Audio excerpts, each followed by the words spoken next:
1630 चा तो काळ आहे, वार शुक्रवार आहे, सायंकाळची वेळ आहे आणि त्या पवित्र अशा स्थळावर म्हणजे शिवनेरी किल्ल्यावर आजही ती जागा पवित्र आहे.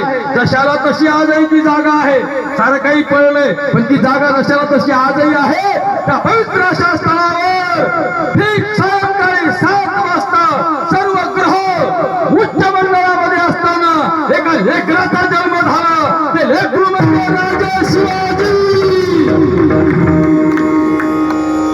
एकदा वरी हात घ्या. क्षत्रिय कुलावतंस राजा श्रीमंत योगी श्री श्री छत्रपती शिवाजी महाराज की. एकच राजा इथे जन्मला, एकच राजा इथे जन्मला, शिवनेरी किल्ल्यावर माझ्या देवाचं नाव